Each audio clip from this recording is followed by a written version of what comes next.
샬롬, 더운 여름날 건강 잘 챙기고 계십니까? 입추가 지났는데도 여전히 덥습니다. 정말 덥네요. 폭염이지만 또 이 폭염을 이기는 주님의 사랑과 은혜로 충만하시길 축복합니다. 오늘부터는 신명기의 말씀으로 들어갑니다. 신명기 대바림이죠. 대바림 말씀들. 하나님의 말씀으로 말미암아 저희가 이 더운 여름을 이기는 또 주님의 은혜의 귀한 자리가 되길 축복합니다. 제가 기도하고 시작하겠습니다. 바룩 아타 아도나이 엘로헤이누 멜렉 하올람.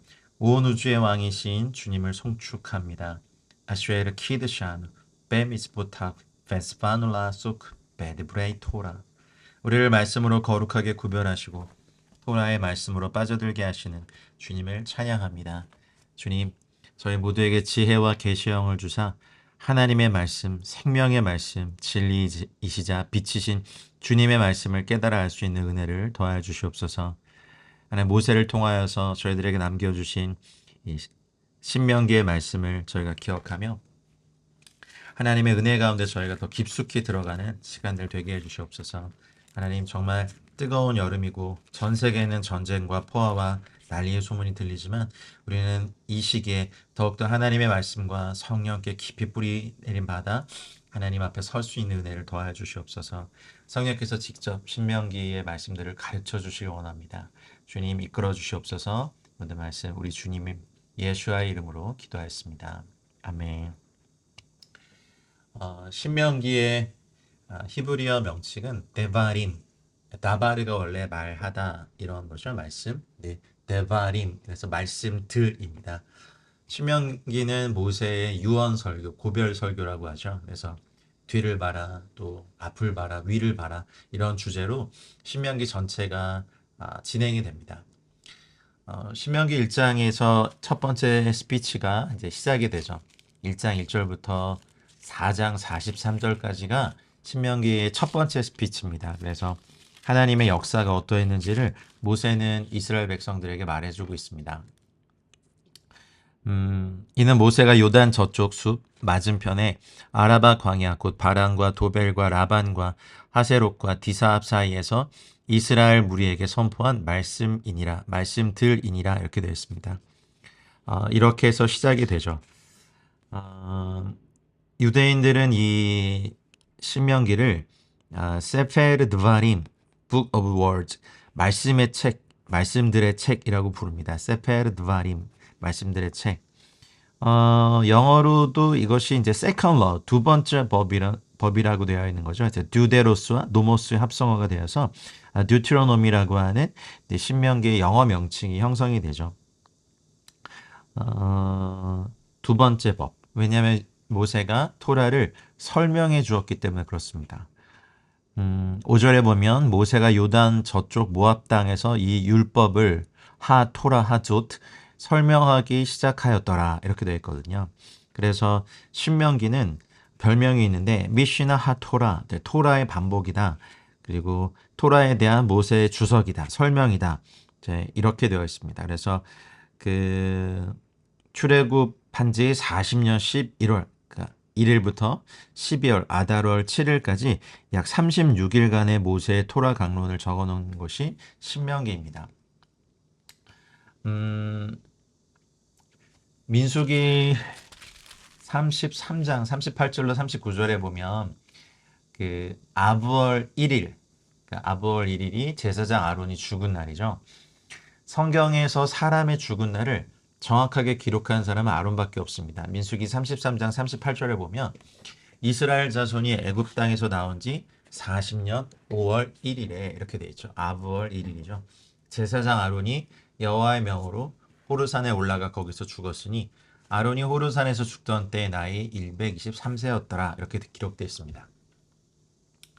애굽에서 나온 지 40년 5월 1일 여호와의 명에 따라 호르산에 올라가 123세에 죽었죠. 아론이. 광야 40년 동안 42군데 진을 쳤죠. 저희가 그것을 저번 시간에 또 계속 묵상했습니다. 말세의 노정들에서요. 그리고 아론의 죽음 이후에는 8군데를 옮겨서 더 진친 기록이 나옵니다. 아론의 죽음 이후로 하나 사실을 가르치고 있는데 이제 가을 절기로 들어간 때는 모든 것이 빨라집니다. 우리 주님께서 다시 오실 재림의 때는 모든 것이 빨라지죠. 지금은 하나님을 아는 지식이 더해지고 빨라지는 시기입니다. 세상의 지식 데이터도 무서운 속도로 빨라지고 있죠. 어, 지금이 아부월이거든요. 아부월. 그러니까 8월 5일부터가 아부월 1일이 시작됐습니다. 아부월에는 그 아부월 9일, 그러니까 티샤아브라고 하는 성전 파괴일이 있죠. 그래서 그 예루살렘 성전 파괴일로 유대인들이 이제 아부월 9일까지 3주 동안 금식하며 기도하는 기간으로 성경에서 5월의 금식 또는 다섯째 달의 금식이라고 하는 걸 표현을 종종 보셨을 거예요. 그래서 이 아부월에 하는 금식을 얘기합니다. 그래서 랍비들은 아부월 9일에 사탄의 세력이 가장 강하게 역사해서 하나님의 백성이 영적으로 곤고해지는 날이라고 가리킵니다. 그날이 저희 태양력 달력으로 보니까 8월 13일이 티샤바브 아부월 9일이네요. 그러나 주님의 보혈 아래 있는 저희들에게는 이제 예, 승리가 있을 것을 믿습니다. 그래서 유대 달력에는 아부월 9일 직전에 있는 안식일을 샤바트 하존이라고 표시하고 있거든요. 이게 무슨 뜻이냐면 실체를 보는 안식일이다. 샤바트 하존 이렇게 되어 있습니다. 그래서 이전까지 그림자로 보다가 실체를 본다는 의미죠. 그래서 실체를 보는 안식일에 신명기를 읽기 시작합니다. 신명기를 읽음으로써 하나님과 하나님의 아들의 실체를 보게 되는 거죠. 사탄의 세력이 강력하게 역사해서 사탄의 세력이 이기는 것처럼 보이는 성전 파괴의 날에 아들에 대한 계시가 열립니다. 메시아에 대한 계시가 신명기를 통하여 드러나는 거죠. 성전이 비참하게 파괴된 것처럼 하나님의 아들이 비참하게 십자가에서 죽으셨지만 그것이 메시아로서 우리를 구원하는 길이라는 것을 보게 됩니다. 예수님이 사탄에게 시험을 받으실 때 사용하신 말씀도 신명기의 말씀들입니다. 스가랴서 8장 19절에 보면 만군의 여호와가 이같이 말하노라 넷째 달의 금식과 다섯째 달의 금식과 이렇게 나오거든요. 이게 이제 아부월 9일에 하는 그런 금식을 얘기합니다. 일곱째 달의 금식과 열째 달의 금식이 변하여 유다 족속에게 기쁨과 즐거움과 희락의 절기들이 되리니 오직 너희는 진리와 화평을 사랑할지니라 라는 말씀이 스가랴서 8장 19절에 기록되어 있습니다. 한번 복습해 볼까요? 아부월 9일이 왜 그렇죠? 그 12명의 정탐꾼이 돌아와서 부정적인 보고를 10명이 함으로써 하나님을 거역한 날이 이 날이죠. 그래서 여호수아와 갈렙 외에는 그리고 20세 이하의 자손 외에는 단 한 명도 가나안에 들어가지 못하고 광야에서 다 죽음을 맞이하게 됩니다. 이스라엘 역사상 가장 슬픈 날로 금식일이고 느부갓네살 왕이 솔로몬 성전을 파괴시킨 날도 이날. 그리고 AD 70년 로마의 티투스 장군이 제2 성전을 파괴한 날도 이 아볼 9일이죠.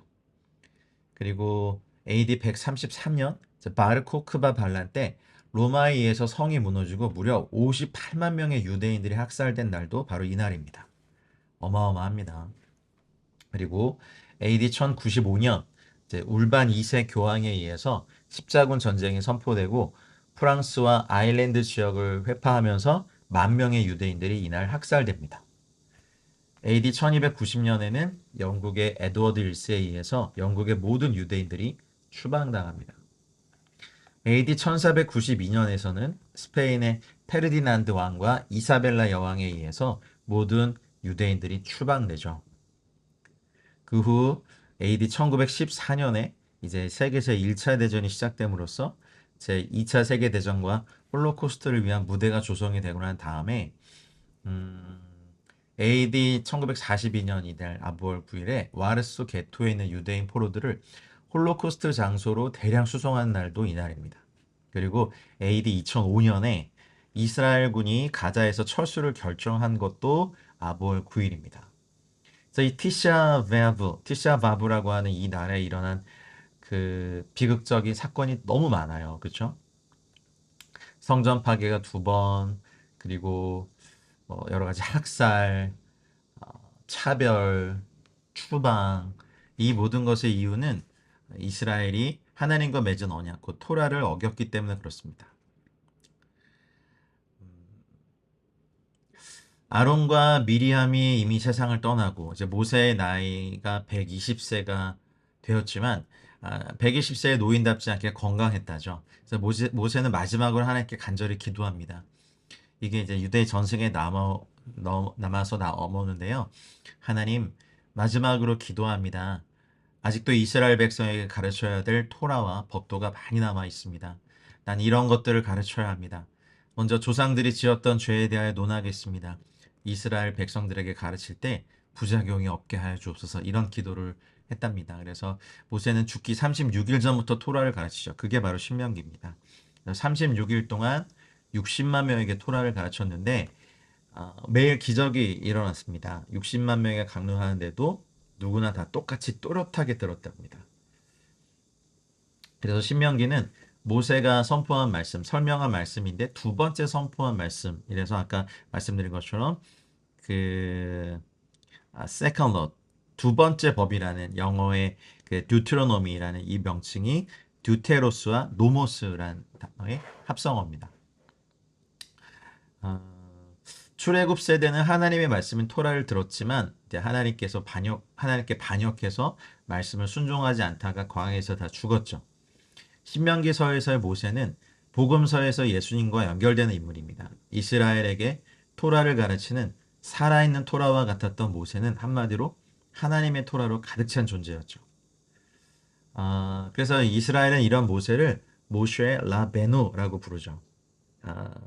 모세는 우리의 랍비다, 이렇게 얘기하죠. 그래서 다음 세대를 위하여 이전해 주신 토라를 모세를 통하여서 다시 가르칩니다. 그래서 신명기란 다시 받은 토라, 곧 복사본이란 뜻이죠. 그래서 이스라엘에서 왕이 될 때 왕은 율법서의 등사본을 레위 사람 제사장 앞에서 기록해서 자기 옆에 두고 읽어 하나님 경외하기를 배우며 율법의 모든 말과 규례를 행해야 됩니다. 이게 이제 신명기 17장에 나오는 내용이죠. 왕이 자기 손으로 필사한 이제 등사본이라고 하나요? 미슈네. 이 말이 복사한 두 번째 말씀이란 뜻입니다. 이전 세대는 말씀을 받았지만 말씀을 귀담아 듣지 않고 순종하지 않았기 때문에 38년간 광야 생활을 하다 다 죽었습니다. 하나님은 다음 세대에 다시 말씀들을 주시면서 말씀대로 살아내미 복임을 가르치십니다. 모세가 말씀을 선포한 곳이 이제 요단 저쪽 숲 맞은편에 아라바 광야, 이런 말이 써 있는데 요단 저편에서 이 건너편, 맞은편, 여기 보면 베 에베르 이런 단어인데요. 이게 건너다, 아바르, 여기서 이제 이브리라는 동사가 나왔죠. 이런 의미가 있는데 바르 아들을 아인, 보는 것으로 유추해서 생각하는 거죠. 그래서 요단 저편에서 선포한 말씀은 내려온 자, 곧 아들을 보는 것 안에서 선포한 말씀이다, 이렇게 유추할 수 있습니다. 신명기는 말씀에 대한 책이거든요. 그래서 말씀이 육신이 되어 내려오신 분이 하나님의 아들 예수님이십니다. 그래서 말씀이 육신이 되어 내려오신 예수님을 마음으로 영접하면 하나님의 자녀가 돼서 약속의 복을 누리죠.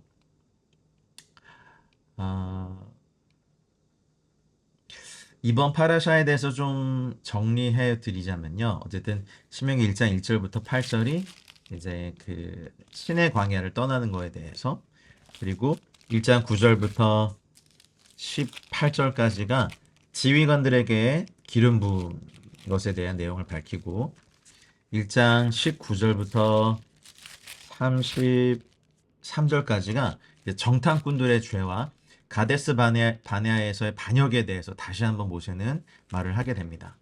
그리고 1장 34절부터 46절이 그래서 이스라엘의 불신에 대한 벌을 받는다라는 말씀을 모세는 선포하고 있고요. 그리고 신명기 2장 1절부터 23절 보면 이제 광야에서의 생활을 다시 말씀하시고, 신명기 2장 24절부터 37절에 보면 이제 시혼을 치는 것에 대하여서, 그리고 신명기 3장 1절부터 11절까지는 옥을 치는 것에 대해서, 르우벤, 갓, 그리고 므낫세 반지파에게 땅의 분배를 하는 것에 대해 신명기 3장 12절부터 20절까지. 그리고 나머지 두 절은 이제 어쨌든 이스라엘 백성을 약속의 땅으로 인도할 책임을 맡은 그 여호수아에게 전하는 메시지로 이번 파라샤는 구성이 되어 있습니다. 음, 자, 1장 2절. 호렙산에서 세일산을 지나 가데스 바네아까지 10하루길이었더라. 모세가 이 사실을 회고하면서 이제 2절을 말을 하는데, 이 두 지역의 실제 거리를 측량해 보면요, 약 225km쯤 된답니다. 그래서 10하루길이란 말은 이 길의 지형이 험난해서 빨리 걸을 수 없는 걸 암시하죠. 사실 이스라엘이 출애굽해서 약속의 땅으로 금방 들어갈 수 있었는데 38년 동안 광야에서 고난을 받은 건 뭐 아모리 족속과 연관이 있죠. 음, 30 아모리 족속의 산지 가데스 바네아에서 명령하기를 하나님이 약속하신 땅으로 들어가 차지하라고 하셨지만 정탐꾼들의 말로 인해서 거역 원망이 있었고 38년의 광야가 시작이 되죠. 이스라엘이 아모리 족속을 보고 겁을 먹고 하나님의 말씀을 거역했기 때문에 38년을 광야에서 고난을 받게 됩니다. 음, 왜 하나님은 약속의 땅으로 들어가기 전에 시온 왕이 다스리는 아모리 족속과 싸워서 그 땅을 차지하라고 하셨을까요? 아모리 족속을 넘지 못하면 약속의 땅으로 들어갈 수 없습니다. 오래전 정탐들이 아모리 족속을 보고 겁에 질려서 스스로 메뚜기처럼 생각하면서 하나님을 반역하고 애굽으로 돌아가려고 하다가 40년 동안 광야 고난을 받았죠. 아모리 족속을 넘지 못하면 축복의 땅을 밟을 수 없습니다. 그래서 하나님은 아모리 왕 시온과 싸워 그 땅을 차지하라고 하신 겁니다. 이미 말씀드린 것처럼 우리 안에 아모리 족속이 있습니다. 아모리란 말, 어, 말 아마르 여기서 끝에 리가 1인칭 공성 단수가 붙으면 나란 뜻이죠. 그래서 아모리 족속이 말하는 것은 나의 말이라고 제가 말씀드렸어요. 기억하십니까? 그래서 우리 안에 있는 아모리 족속과도 싸워 이겨야 됩니다. 왜냐하면 10명의 정탐꾼이 아모리 족속은 장대하고 우리는 메뚜기 같다라고 말할 때 사람들의 마음이 흔들렸거든요. 사람들의 말을 묵상하지 않고 하나님의 말씀을 반복해서 또 반복해서 마음에 새기고 묵상해야 됩니다. 우리는 메뚜기 같으니까 포기하고 세상으로 돌아서 쉬자라는 말을 이스라엘 백성들이 묵상해 버린 거죠. 그러나 믿음의 사람 갈렙과 여호수아는 사람들의 말을 쓰레기 버리듯이 버리고 하나님의 말씀을 생각하고 또 생각하고 반복해서 믿음으로 선포한 거예요. 신명기는 호렙이란 산의 지명을 더 선호하거든요. 신명기에서는 신의 산은 딱 한 번 등장하는데 호렙산이라는 이 지명은 9차례나 사용돼요. 그래서 그 여기에 대해서 유대 랍비들은 이스라엘 백성들은 호렙에서 헤레브 이게 히브리어로 검이거든요. 검 헤레브를 받았다. 그래서 토라를 지켜 순종하지 않으면 그것은 그들에게 검 헤레브가 되어서 죽음을 가져다 줄 거고 실제로 토라를 지키지 않으므로 수많은 이스라엘 백성들이 죽임을 당했죠. 우리 또한 그래요, 여러분. 하나님 말씀 토라에 신실하게 순종하며 이 헤레브를 가지고 대적들을 쳐서 파할 수 있지만 순종하지 않으면 헤레브가 우리 자신을 쳐서 죽음을 가져다 줄 수 있습니다.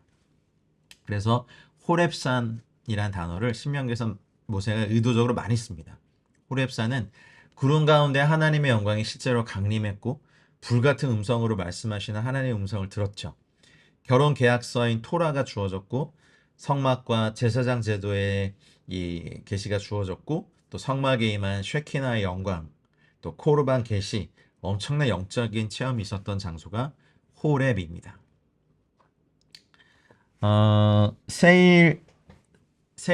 세일산은 사실 애굽의 모든 영토를 칭하는 포괄적인 개념입니다. 하나님을 믿고 신뢰했더라면 11일밖에 걸리지 않을 길을 불신으로 인해 38년의 긴 세월을 돌아왔다는 미련과 여운을 남기는 말이죠. 우리 삶에서도 하나님을 전적으로 믿고 신뢰하면 쉽고 간단하게 끝날 일을 불신으로 인해서 큰 희생과 시간 낭비를 하고 나서야 이루게 되는 예를 우리는 사실 많이 볼 수 있게 됩니다.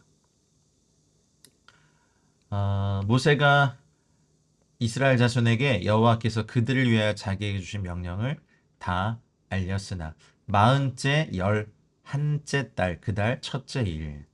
이게 이제 태양력으로 치면은 1월 중하순경이죠. 어, 그러면 이제 신명기에 기록된 말씀을 선포하기 시작한 때부터 요단강을 건널 때까지는요, 한 2개월 정도밖에 남지 않아요. 2개월 미만이죠. 자, 시작이 됩니다. 그래서 4절. 그때는 모세가 헤수본에 거주하는 아모리 왕 시혼을 쳐 죽이고, 시혼은 히브리어로 쓰레기, 오물이란 뜻이거든요. 네, 나의 말, 인간의 말은요, 계속해서 우리 안에 쓰레기, 오물을 계속해서 양산해냅니다. 그걸 다 쳐 죽이십시오. 또 에드라이에서 아스타롯에 거주하는 바사왕 옥을 쳐 죽인 후라 이렇게 말합니다. 그리고 모세가 요단 저쪽 모압 땅에서 이 율법을 하토라 하조트 이 율법들을 설명하기 시작하였더라.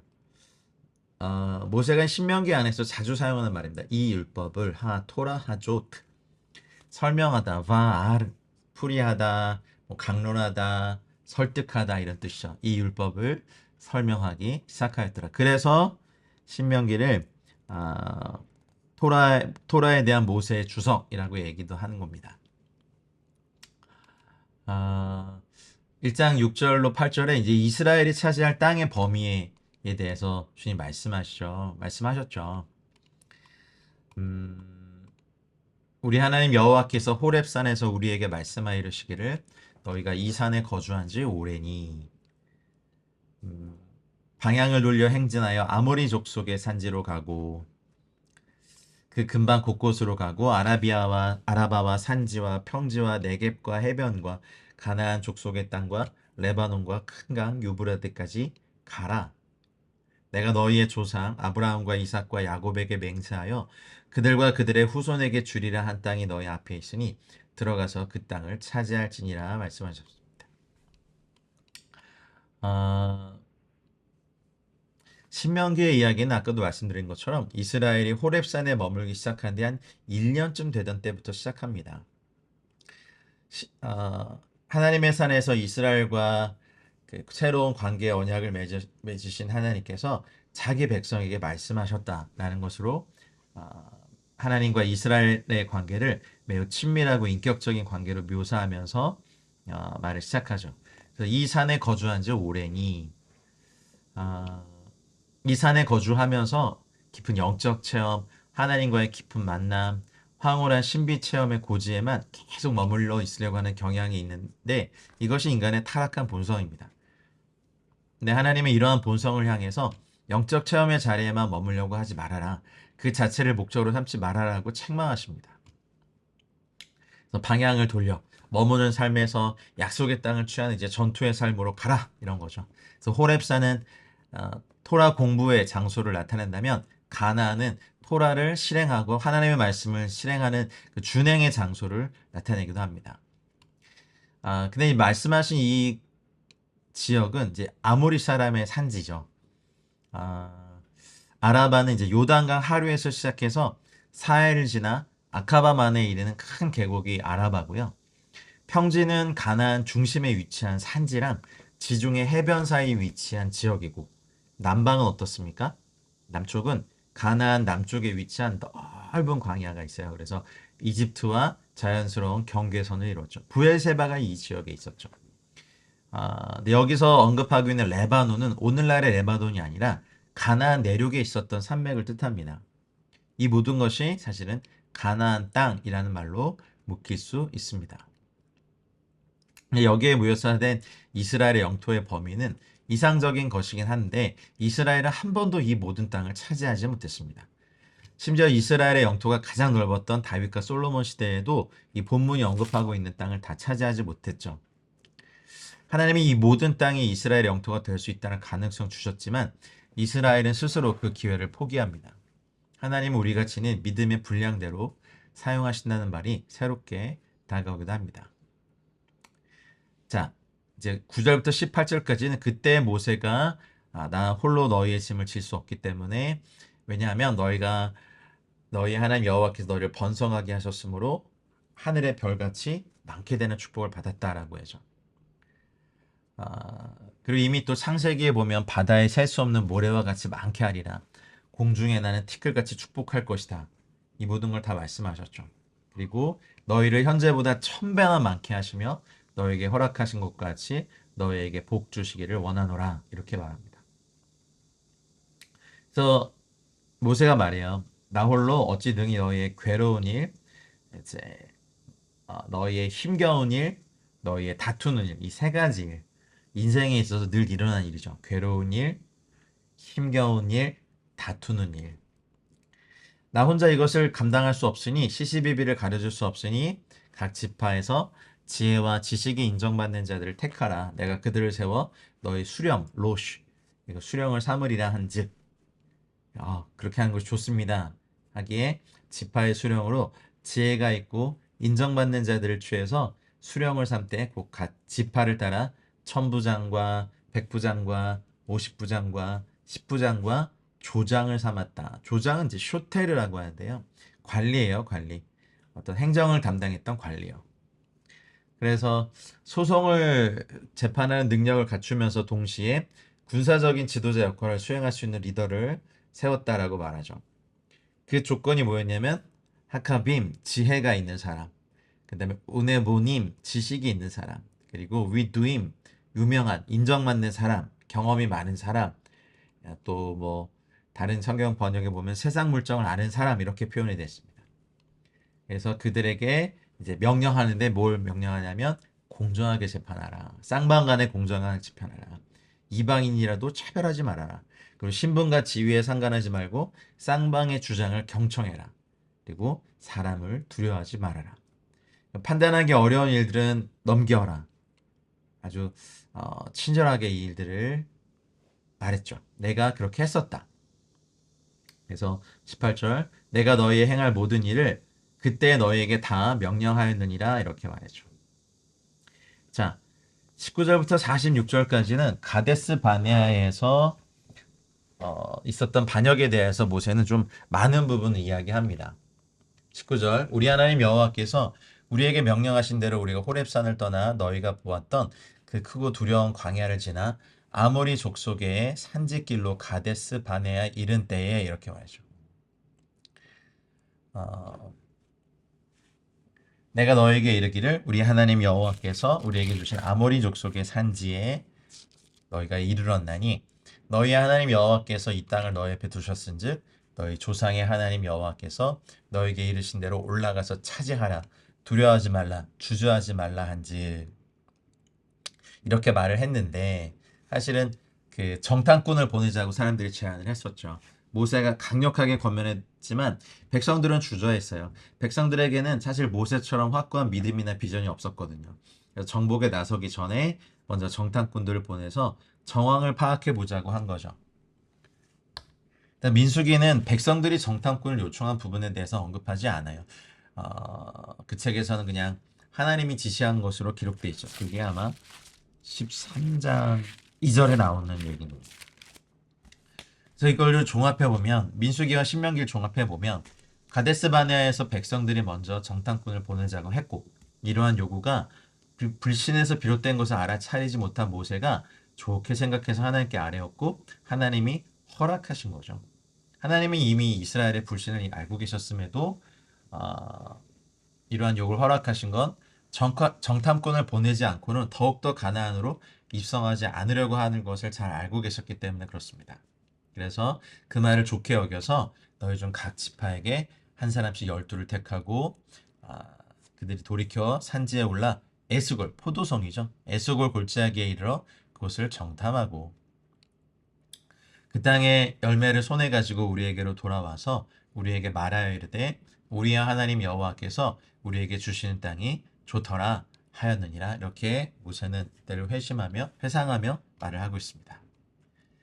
근데 26절부터가 이제 가나안의 입성을 거부했던 이야기를 말합니다. 너희가 올라가기를 원하지 않고 너희 하나님 여호와의 명령을 거역했고 그리고 오히려 원망했다. 장막 중에서 원망하여 이르기를.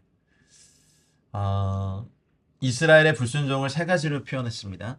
가려하지 않았다, 거역했다, 원망했다. 이 모습은 지금 저희들에게도 일어나는 일입니다. 왜 그랬을까요? 땅은 되게 좋은데 이 거인들, 안악자손처럼 아모리 사람들, 거인들처럼 덩치가 큰 원주민들이 있기 때문에 그들은 너무 위협적인 거죠. 그래서 공략하기 불가능하다라고 정탐꾼들이 말하고 오히려 해설까지 해요. 여호와께서 우리를 미워하심으로 아모리 족속의 손에 넘겨 멸하시려고 우리를 애굽 땅에서 인도하여 내셨도다라고 하나님의 본심을 완전히 왜곡하는 말을 하죠. 하나님은 신실하게 언약을 지키시고 계신데 이스라엘은 언약에 반역하는 행위와 말을 계속해서 내뱉고 있는 거예요. 그래서 우리가 어디로 가냐? 우리의 형제들이 우리를 낙심하게 하여 말하기를 그 백성은 우리보다 장대하며 그 성읍들은 크고 성곽은 하늘에 닿았으며 우리가 또 거기서 안악 자손을 보았노라 하는도다. 이집트에서 숱한 기적을 체험하고 또 홍해에서 온 이집트군을 수상시킨 하나님의 능력을 보고도 이런 말을 할 수 있다는 것이 참 기가 막히죠.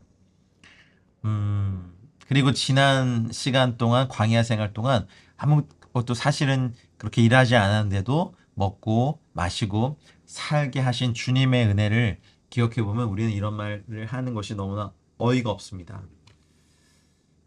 그러나 사람들이 그렇게 했어요. 그래서 그때 모세가 반역에 대한 책망을 한 이야기를 합니다.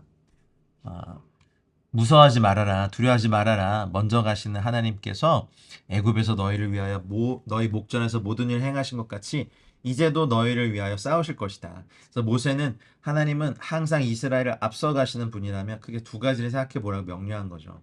하나님이 이스라엘을 위하여 이집트에서 어떤 일을 하셨는가를 생각해 봐라. 둘째는 이스라엘이 이집트를 떠난 후에도 하나님은 아버지가 아들을 돌보듯 이스라엘을 보호하시며 이곳까지 인도해 오셨다는 점을 생각해 보라. 하나님은 전쟁만 잘하시는 분이 아니라 자신의 백성을 부모가 자식을 돌보듯 애지중지하며 보호하시는 분입니다. 그래서 모세는 이 당면한 문제 때문에 이성과 상식을 잃어버린 백성들에게 지난날 하나님이 베풀어 주신 은혜를 묵상하고 논리적으로 생각해 보라고 권면하고 있는 거예요. 32절 이 일에 너희가 너희 하나님 여호와를 믿지 아니하였다. 너희보다 먼저 그 길을 가시면 할렐루야. 장막 칠 곳을 찾으시고 할렐루야. 밤에는 불로 낮에는 구름으로 너희가 갈 길을 지시하신 자이시니라. 아멘 아멘. 여러분 이렇게 인도하심을 받는 하나님의 은혜를 누리고 계십니까? 여러분 저희보다 먼저 길을 가시고 장막 칠 곳을 찾으시고 밤에는 불로 낮에는 구름으로 우리의 갈 길을 지시하시는 주님을 찬양합니다.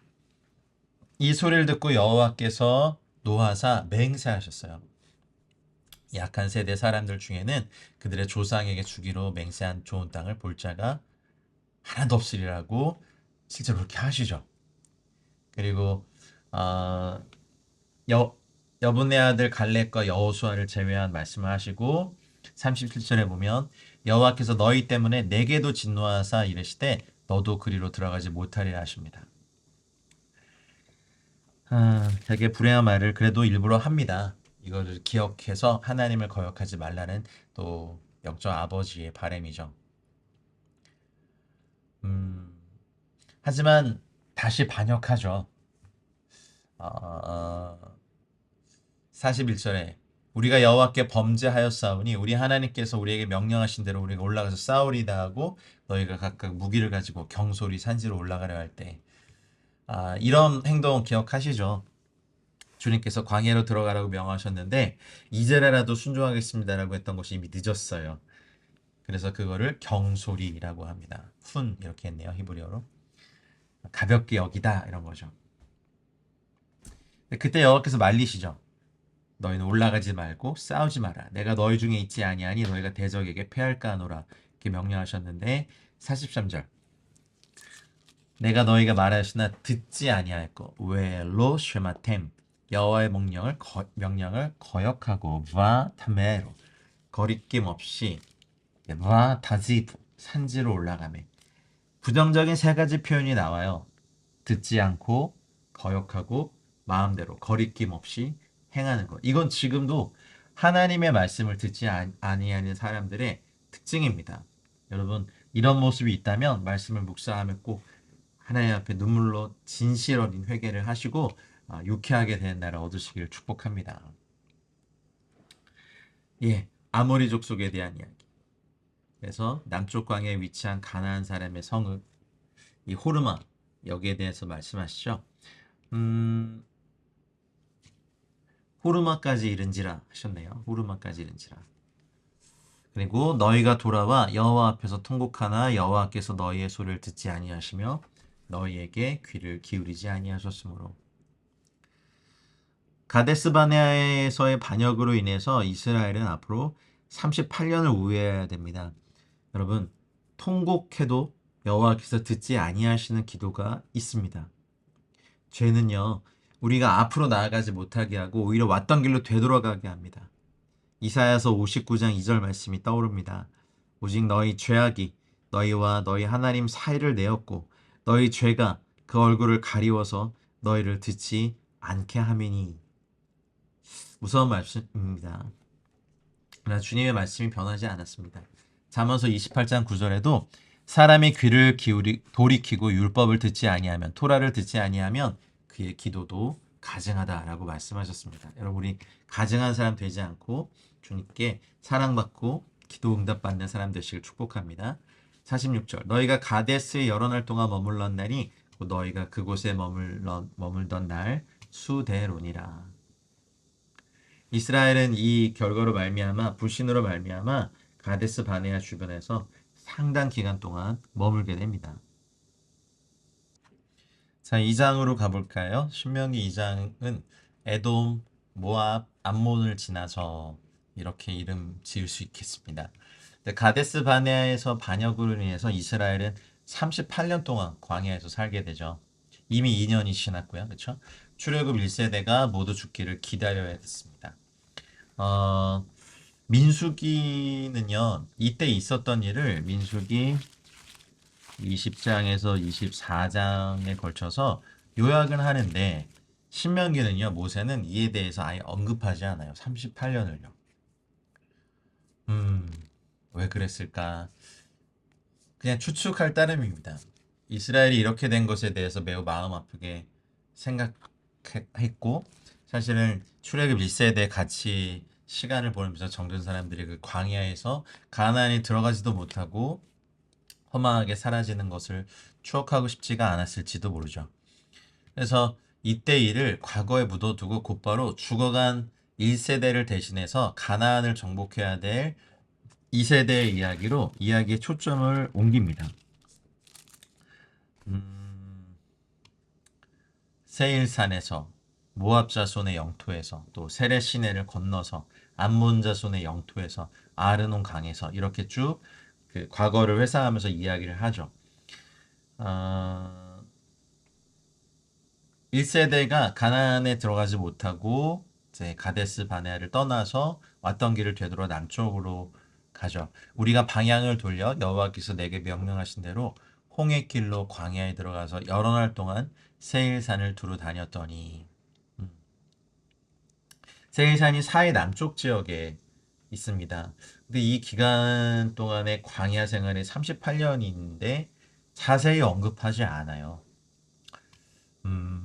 요 기간 동안 특별히 어떤 괄목할 만한 일은 없었던 것 같아요. 그리고 반역했던 출애굽 1세대들 대부분이 죽어간, 사실 모세에게도 이스라엘 백성에게도 가슴 아픈 시절이었죠.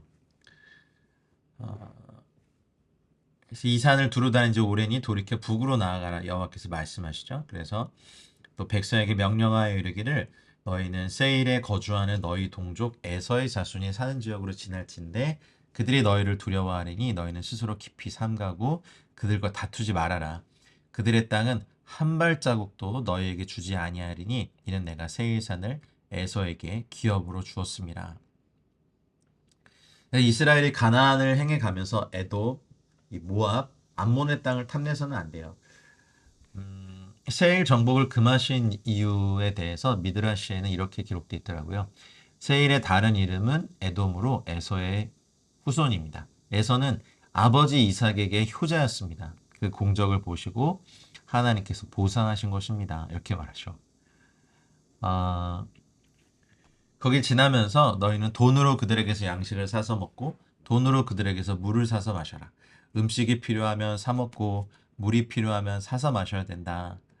하나님이 이스라엘에게 가나안 땅을 선물로 주신 것처럼 이 민족들에게도 그들의 땅을 선물로 주셨기 때문이다 라고 말씀하신 거죠. 에돔은 야곱의 쌍둥이여 에서의 자손이거든요. 그러니까 이스라엘과 형제 민족이었던 거죠.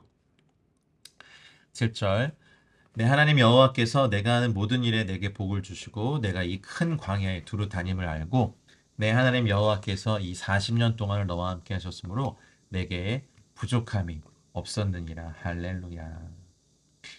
이스라엘은 하나님의 보살핌이 있었기 때문에 지난 40년 동안 사람의 그 생명을 위협하는 광야에서 부족함 없이 살아왔다는 걸 잘 알고 있어요. 모세는 이 명령, 모세가 말한 이 명령은 바로 이들을 보살펴 주신 것이 하나님이 하신 것이니까 그분의 결정을 믿고 순종하라고 권면하는 거죠. 그래서 세일산에 거주한 우리 동족 에서의 자손을 떠나서 아라바를 지나며 엘랏, 에시온 게벨 곁으로 지나 행진하고 돌이켜 모압 광야길로 지날 때 에돔 사람들을 자극하지 않기 위해서 최선을 다해서 엘랏과 에시온 게벨에서 시작되는 아라바 길을 따라 그들의 땅을 지나쳤죠. 민수기에 보면 20장 14절부터 21절에 보면 에돔이 이스라엘이 그들의 영토를 지나가는 것을 거부하는 일이 기록되어 있어요. 어쨌든 에돔, 모압, 암몬 자손들에게 땅을 주셨다는 건 하나님이 우주적인 통치와 그분이 모든 민족의 역사에 관여하고 계심을 의미합니다. 그래서 하나님은 이스라엘이 온 세상을 정복하고 지배하는 것을 허락하지 않으셨어요. 이스라엘이 그들에게 주어진 땅에 정착하여 살면서 주변 민족들과도 어우러져 살기를 바라셨죠. 네, 사실은 기독교 역사를 살펴보면 일부 그리스도인이 심각한 착각과 오류 속에서 하나님의 이름으로 많은 사람들을 살해했던 일을 보게 됩니다. 십자군 전쟁, 스페인의 이단 신문, 종교개혁 시대의 제세례파 처형, 이걸 예로 들 수 있죠. 근데 우리 믿는 자들의 소명은 막 세상을 짓밟고 막 불신자들을 처형하는 것이 아닙니다. 우리는 복음으로 영혼들을 세상을 변형시키는 것이 저희들의 사명입니다. 자, 모압 자손의 영토에서 여호와께서 말씀하셔. 모압을 괴롭히지 말고 싸우지도 말아라. 그 땅을 내가 너에게 기업으로 주지 아니하리니 이는 내가 롯 자손에게 아르를 기업으로 주었음이라 말씀하십니다. 모압의 영토 전체를 아르라고 하는데 이 아르는 모압에 속한 도시의 이름이기도 했지만 또 18절에 보면 모압 땅의 북쪽 경계선에 있는 그 지역을 부르는 말로도 사용돼요. 어쨌든 이 아르 땅은 하나님이 모압 사람들에게 약속의 땅으로 주신 거죠. 만약에 이 땅에 모압 사람들을 다 정복하고 진멸했다면 그 룻, 그때 모압의 여인으로서 그 모압 여인으로서 다윗 할머니가 되고 또 예수님의 족보에 등장하는 여인이 사라졌겠죠. 여하튼 하나님께서 허락하셨습니다.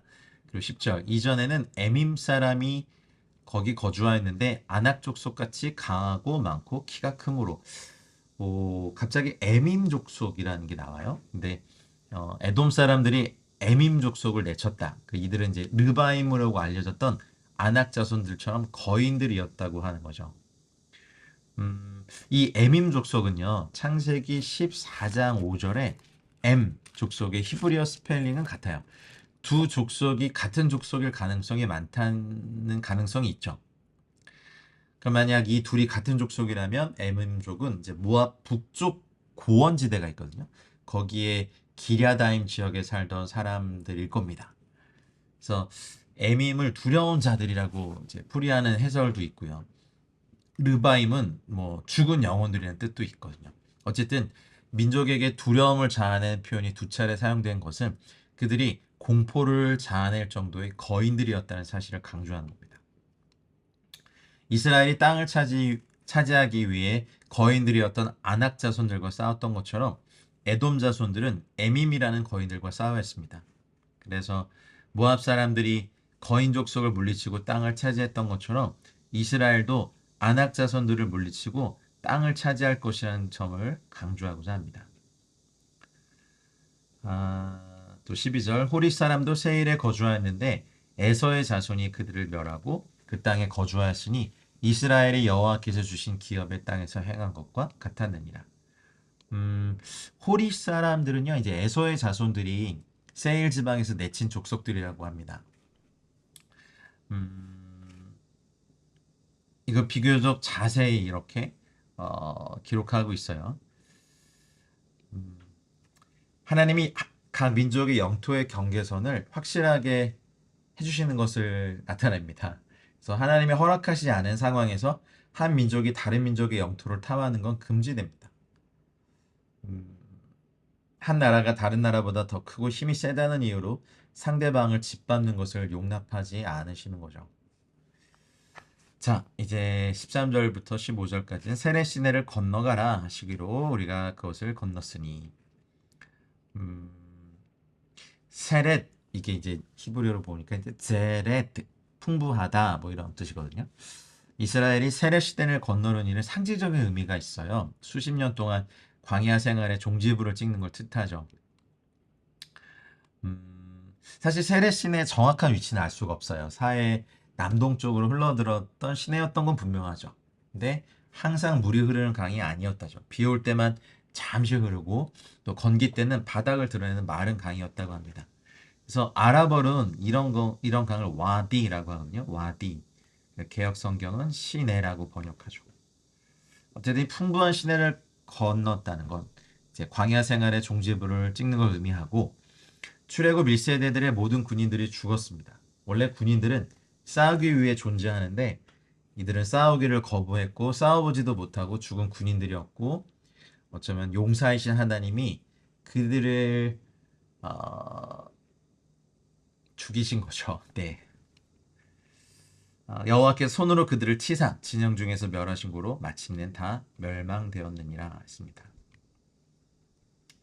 직무유기는 하나님의 심판을 피해갈 수 없습니다. 여러분, 하나님의 심판이 무섭습니다. 이 심판에 빠져들지 않도록 우리에게 말씀하신 사명들을 또 힘있게 감당하신 여러분 되시길 바랍니다. 축복합니다. 자, 암몬 정복도 금하세요. 암몬 자손의 변경, 아를 지나는 것도 말씀하시고 19절에 보니까 암몬 족속에게 가까이 이르거든 그들을 괴롭히지 말고 그들과 다투지도 말라. 암몬 족속의 땅은 내가 너에게 기업으로 주지 아니하리니 이는 내가 그것을 롯 자손에게 기업으로 주었음이라 하셨습니다. 암몬도 모압과 같이 롯의 후손이죠. 하나님이 인정한 롯의 공적은 미드라시에 보면 이제 아브라함이 기근을 피해서 애굽으로 들어갔을 때 사라가 예쁘니까 왕이 이제 아브라함을 죽이고 빼앗으려고 했을 때 아브라함이 자기 아내에 대해서 누이라고 말하죠. 이때 롯이 같이 있었는데 알고 있으면서도 침묵을 지켜서 아브라함의 생명을 구하는 데 도움이 된 것을 생각하셔서 그렇게 하셨다. 또 미드라시엔 그렇게 기록이 되어 있더라고요. 하여튼 참고만 하십시오. 또 이것도 르바임의 땅이라 하였나니 전에 르바임이 거기 거주하였으며 암몬 족속은 그들을 삼순밈이라 일컬었으며 어, 르바임도 거인 족속이죠. 거인 족속이고 삼순밈 이게 이제 뭐 음모를 꾸미다 뭐 이런 것이거든요. 음모를 꾸미는 사람들 이렇게 일컬었고 그 백성은 아낙 족속과 같이 강하고 많고 키가 컸으나 여호와께서 암몬 족속 앞에서 그들을 멸하셨으므로 암몬 족속이 대신하여 그 땅에 거주하였으니 그러니까 아낙 자손, 에밈, 삼순밈 모두 같은 계열의 거인 족속들이었다는 것을 뜻합니다. 이들의 숫자가 매우 많았지만 여호와께서 그들을 멸종시키고 그 땅을 암몬 족속들에게 주신 것을 모세는 이야기하고 있습니다.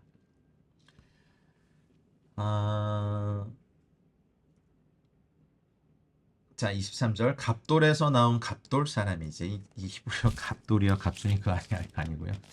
그래서 이게 갑돌이 히브리어로 볼게요. 카프토리 내구되는 카프토리.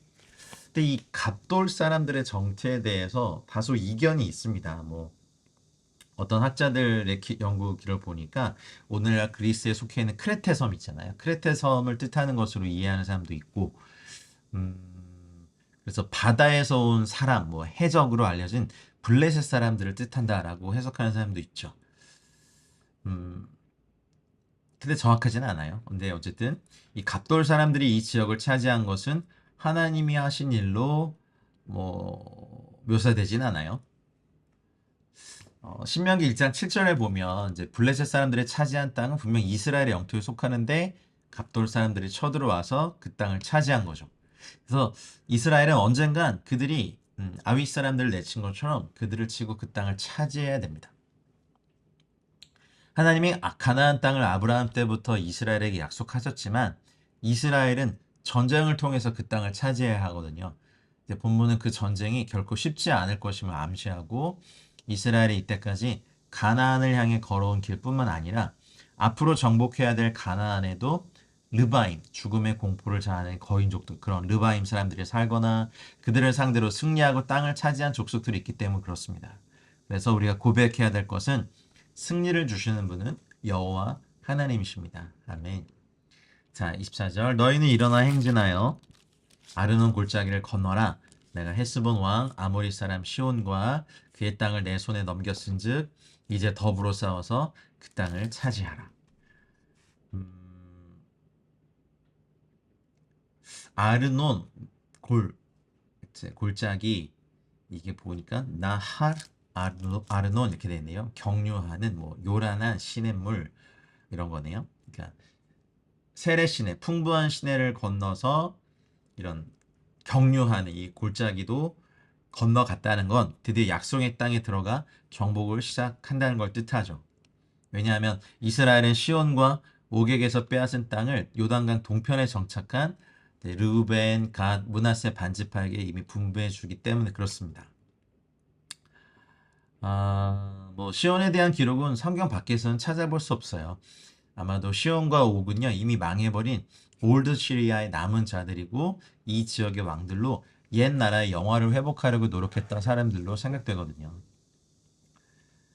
자, 그리고 25절. 오늘부터 내가 천하만민이 너를 무서워하며 너를 두려워하게 하리니 그들이 내 명성을 듣고 떨며 너로 말미암아 근심하리라 하셨느니라. 하나님이 그 이스라엘에게 이 땅을 이미 주셨을 뿐만 아니라 헤스본 사람들 마음에 이스라엘을 두려워하는 마음을 심어 놓았으니 두려워 말고 자, 이걸 정복해라 라는 권면을 더하시는 거죠. 이 말씀의 핵심 포인트는 그거죠. 바로 하나님이 가나안 사람들에게 이미 이스라엘에 대한 두려움을 심어 놓으셨다는 겁니다. 이스라엘이 홍해를 건넜을 때 온 세상 사람들이 두려워 떨었던 것처럼 헤스본 사람들이 다시 하나님과 이스라엘의 명성을 듣고 떠는 거죠. 하나님이 아브라함과 그의 후손들에게 약속하신 땅은 아모리 사람들의 땅이었습니다. 자, 그리고 26절부터 2장 26절부터 3장 11절까지는 요단강 동편 정복에 대한 이야기를 이제 출애굽 2세대에게 하고 있습니다. 아모리족 왕들인 시온과 옥을 상대로 전쟁이 시작됐었던 것. 그리고 남쪽으로는 아르논강에서 북쪽으로는 헤르몬 산에 이르는 지역을 통치하죠. 했었던 그 왕들에게서 큰 승리를 거둬서 그 빼앗은 땅을 르우벤, 갓, 므낫세 반지파에게 분배하게 되는 걸 얘기합니다. 2장 26절부터 37절까지가 헤스본 전쟁에 대한 이야기. 3장 1절부터 11절까지는 바산 정복에 대한 이야기를 얘기합니다. 그 역사를 쭉 얘기하는 거죠. 그래서 신명기 첫 번째 스피치는 과거를 바라해요. 그래서 그 역사들을 모세가 출애굽 2세대에게 다시 기억해 주게 합니다. 그 모든 시간마다 하나님이 함께 하셨다라고 말을 하는 거죠. 아까도 말씀드렸듯이 시온은 쓰레기, 오물이라는 의미가 있다고 말씀드렸죠. 그래서 헤스본 왕 시온에게 뭐 편지를 보내서 통과하게 할 걸 요청했지만 그걸 거절당하고 사실은 30절에 보면 하나님 여호와께서 그를 너의 손에 넘기시려고 그의 성품을 완강하게 하셨고 그의 마음을 완고하게 하셨음이 오늘날과 같다. 헤스본의 군사력을 의지해서 이스라엘의 요청을 거부했는지 아니면 이스라엘이 너무 두려워서 그랬는지 아니면 두 가지 이유가 모두 결정적으로 작용해야 그랬는지는 알 수가 없지만 하나님이 그와 그의 영토를 이스라엘에게 넘겨주시려고 그의 마음을 완고하게 하셨기 때문이라고 모세는 해석합니다. 나중에 여호수아서에 보면 가나안 사람들을 완전히 멸망시키게 하기 위해서 가나안 사람들의 마음을 완고하게 해서 이스라엘에게 항복하지 못하게 하셨죠. 여러분, 어떠한 세상 권세도 하나님이 자신의 백성을 구원하시고 축복하시는 일을 막을 수 없습니다. 여러분 앞에 완강한 성품, 고집스러운 성품을 가지고 만약 복음의 일을 대적하는 분이 있다면 역으로 생각해 보십시오. 하나님께서 그분의 어떤 걸 꺾으시고자 하는 하나님의 의도가 있으신 거예요. 강렬히 대항한다는 건 하나님의 손에 무너질 것을 예표한다는 거거든요. 그래서 시온에 대한 그것을 말씀하시고 34절을 좀 보시면 그때 우리가 그의 모든 성읍을 점령하고 그의 각 성읍을 그 남녀와 유아와 함께 하나도 남기지 아니하고 진멸하였고 하람 요게 처음 모두 전멸시키는 신명기에서 처음으로 진멸 개념이 언급되는 게 요 34절이에요. 진멸이 선포될 경우에는 남녀노소 모두 죽이지만 이 본문에서처럼 종종 짐승의 경우는 죽이지 않을 때가 있었습니다. 다만 그 가축과 성읍에서 탈취한 것은 우리의 소유로 삼았다. 이렇게 말하죠. 그래서 하나님께서 시온의 땅을 다 넘겨주셨죠. 아르논 골짜기 가장자리에 있는 아로엘과 골짜기 가운데 있는 성읍으로부터 길르앗까지 우리가 모든 높은 성읍을 점령하지 못한 것이 하나도 없었으나 할렐루야. 우리 삶에도 이런 은혜가 있길 축복합니다. 아, 오직 암몬족 속의 땅 야복강가와 산지에 있는 성읍들과 아, 우리 하나님 여호와께서 우리가 가기를 금하신 모든 것은 내가 가까이 하지 못하였느니라. 지금 요르단의 암만이 여기 암몬에서 나온 도시 이름입니다.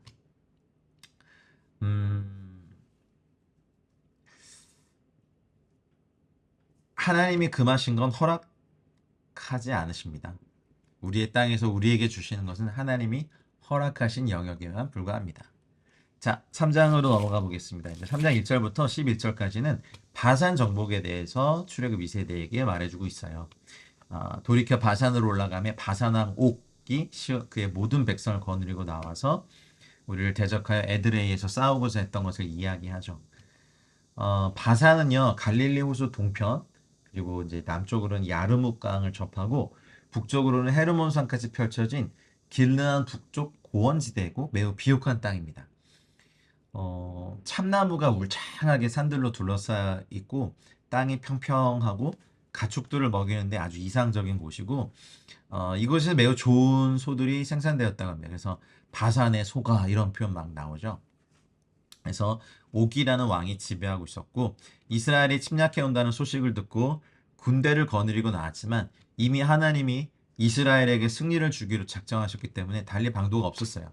이스라엘은 헤스본과 시온에게 했던 것처럼 바산과 옥의 백성을 모두 진멸하고 짐들과 성읍을 차지한 것을 얘기합니다. 아모리 사람들을 이스라엘 자손에게 붙이던 날에 여호수아가 그 태양을 멈추죠. 태양아 너는 기브온 위에 머무르라. 달아 너도 아얄론 골짜기에 그리하라. 하며 태양이 머물고 달이 그치기를 백성이 그 대적에게 원수를 갚도록 하였다. 아모리 여호수아서 10장에 나오죠. 아모리 족속을 진멸하기 위해서 태양을 멈추고 달을 멈추게 합니다. 여러분 여호와께 바쳐진 자를 두려워하면 안 됩니다. 그래서 바산왕 옥 그의 모든 백성을 우리 손에 넘기시고 우리가 그들을 쳐서 한 사람도 남기지 아니하였다라고 주께서 말씀하십니다. 이스라엘이 차지한 성읍이 60개. 이 성읍들은 모두 높은 성벽, 성문, 빗장으로 방비하고 있었지만 하나님이 함께 하신 이스라엘 앞에서 속수무책이었죠. 여러분 하나님이 함께 하시는 여러분들 되시길 축복합니다. 그래서 그 역사를 11절까지 바산의 전투에 대해서 말을 합니다. 그 성읍의 이름들을 쭉 나열하고요. 9절에 보면 헤르몬산을 시돈 사람은 시뇽, 또 아모리 사람들은 스닐 이렇게 불렀죠. 헤르몬이라는 이름은 이제 이스라엘이 지어준 것이겠죠. 그런 것도 얘기하고요. 11절에 보면 이제 그 르바임 족속 중 유일하게 살아있던 자는 바산왕 옥분이었다. 근데 이 사람의 침상이 철 침상이고 출애굽 세대를 공포로 몰았던 자인데 이것이 아직도 암몬족 속에 랍바에 있지 아니하냐 그것을 사람의 보통 규빗으로 재면 그 길이가 9규빗이며 너비가 4규빗이니라. 그럼 길이가요 4.1m예요. 보통 한 규빗이 45cm니까 와우. 길이가 4.1m, 너비가 1.8m. 거인이네요. 정말 거인이네요. 이게 그냥 바사나목이 평소에 뭐 잠자리로 사용한 건지 아니면 그냥 왕의 권위를 나타내기 위해서 크게 만든 것인지 잘 모르겠습니다만 어쨌든 거인 족속이라니까 굉장히 컸죠. 뭐 그러나 중요한 건 뭐 그 거인이 누웠던 침대도 지금은 비어있는 침대에 불과하고 하나님이 함께 하시는 한 이스라엘을 위협할 사람은 아무도 없습니다. 만군의 여호와께서 앞서 가시는데 누가 주의 백성에게 걸림돌이 될 수 있겠습니까? 여러분들도 그 믿음으로 세상을 이기시길 축복합니다. 그리고 그렇게 얻어진 땅들을 요단 동편의 땅을 분배했다. 이것을 르우벤과 갓지파, 므낫세 반지파에게 주었다. 이렇게 말합니다. 그 내용이 12절부터 22절까지 나오죠. 처음에는 요단강 동편에 머물겠다고 했을 때 모세가 굉장히 화를 냈죠. 네, 하지만 언약을 맺죠. 우리 형제들이 그 땅을 다 얻기까지 우리가 이 땅에 돌아오지 않겠습니다. 라고 말을 하면서 선발대로 이 두 지파 반이 앞장서게 됩니다. 그렇게 해서 22절까지의 본문을 이번 주에 묵상하시게 됩니다.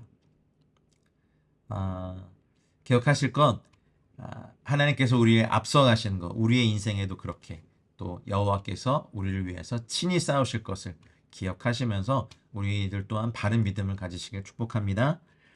이번 주에 읽으셔야 될 하프타라는 이사야서 1장 1절부터 2장 27절입니다. 이 포션을 이제 아부월 9일이 되는 전주의 샤밧에 읽습니다. 그래서 이사야의 환상에서 예루살렘과 성전이 파괴되는 것과 관련이 있기 때문에 그렇습니다. 처음에 이 이사야서의 말씀이 기록되었을 때는 이사야의 환상이 성취되기까지 시간이 남아 있어서 이스라엘 백성은 이러한 큰 비극이 닥쳐오기 전에 회개할 기회가 충분히 있었어요. 그런데 유대인들이 회개하지 않았기 때문에 재앙이 닥쳐왔죠. 오늘날의 이 하프타라는 유다와 예루살렘이 파괴돼서 몰락하는 것을 눈으로 목격한 선지자 예레미야가 쓴 애가처럼 구슬픈 읍조리는 것이 전통이 됩니다. 유다의 사악함과 극도의 부패함을 이야기하고 진정한 회개 없는 희생물의 예배는 주님이 너무 싫어한다는 것을 말씀하시고 2장의 그 무대를 하늘 법정으로 옮기죠. 유다에 대한 심판이 확실시 되죠. 근데 사실은 이 심판에 대한 얘기지만 결국에는 시온은 정의로 구속함을 받고 그 돌아온 자들은 공의로 구속함을 받으리라고 끝을 맺죠. 그래서 티샤 베아브 기간 동안에 이제 비극적으로 지내온 것에 비추어 볼 때조차 이스라엘에 대해 소망이 있다는 것을 말씀하신 겁니다. 그리고 브리타다샤는 이제 다메섹으로 가는 길에 그 사울로 알려져 있는 사도 바울의 회심에 관한 겁니다. 모세의 토라를 따르는 자로 살아왔고 유대인의 토라 지킴으로 정진해왔던 이 사울이 어쩌면 의로운 행위, 자기 의로 인하여 인생의 가치를 얻으려고 하는 이 길에서 완전히 180도로 방향을 전환하는 철저한 회개가 필요하다는 거죠. 이스라엘 백성의 처음 세대는 불신앙으로 인해 약속의 땅에 들어가지 못했고 심지어 모세 자신조차도 들어가는 것이 허락되지 않았습니다. 그건 여호와의 약속을 믿는 믿음으로 백성을 인도했던 메시아의 전형인 여호수아를 통해서 가능했던 거죠. 이 말씀들을 이번 주간에 깊이 또 읽고 묵상하시고 여러분과 저의 마음의 신비에 새기는 한 주 되시길 축복합니다. 폭염도 지나가겠죠. 입추도 지났으니까요. 또 우리 마음에 또 주님을 사랑하는 추수의 계절이 우리 인생에 추수의 열매가 가득하시기를 우리 주님의 이름으로 축복합니다. 긴 시간 들어주셔서 감사합니다. 날씨와 상관없는 또 샤ባት 샬롬의 평강의 은혜, 기쁨의 은혜, 행복한 은혜를 누리시는 귀하고 복된 날 되십시오. 사랑하고 축복합니다. 감사합니다.